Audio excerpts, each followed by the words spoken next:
اپنے بچے کی تربیت پر دھیان دیں، اس میں خود اعتمادی پیدا کریں۔ اگر بچہ آپ کے ساتھ اپنی باتیں شیئر نہیں کرتا اور آپ کے پاس بیٹھنے سے بھی کتراتا ہے تو اس کا مطلب ہے کہ آپ کے اور بچے کے درمیان دوستانہ ماحول نہیں ہے۔ آپ بچے کے ساتھ بہت زیادہ غصے میں رہتے ہو۔ اگر بچہ آپ کو جان بوجھ کر تنگ کر رہا ہے تو اس کا مطلب ہے کہ آپ اسے وقت نہیں دیتے اور اس کو اگنور کرتے ہو، اس کی چھوٹی چھوٹی خوشیوں میں اس کا ساتھ نہیں دیتے۔ اگر بچہ آپ سے جھوٹ بولتا ہے تو اس کا مطلب ہے کہ آپ اسے اس کی غلطیوں پہ سمجھانے کی بجائے اسے بہت زیادہ ڈانٹتے ہو، اور سمجھانے میں بھی ڈانٹ کا عنصر زیادہ ہوتا ہے۔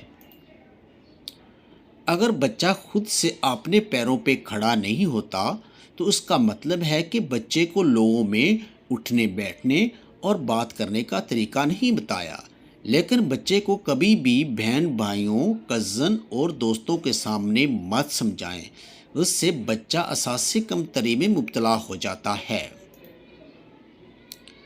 اگر آپ کا بچہ بہت ڈرتا ہے تو اس کا مطلب ہے کہ آپ اس کی ہر کام میں بہت جلد ہی مدد کر دیتے ہیں، اسے خود سے کچھ نہیں کرنے دیتے۔ اس کے راستے کی تمام رکاوٹیں اسے خود ہٹانے دیں، ورنہ بچہ تمام عمر دوسروں کا محتاج ہو جائے گا۔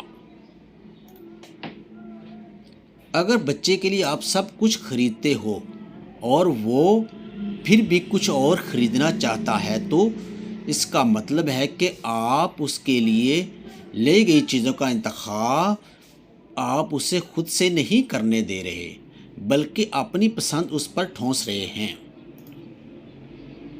اگر آپ کے بچے میں خود اعتمادی کی کمی ہے یا نہیں ہے تو اس کا مطلب ہے کہ آپ اس کی حوصلہ افزائی کرنے کی بجائے ہر وقت نصیحتیں کرتے رہتے ہیں۔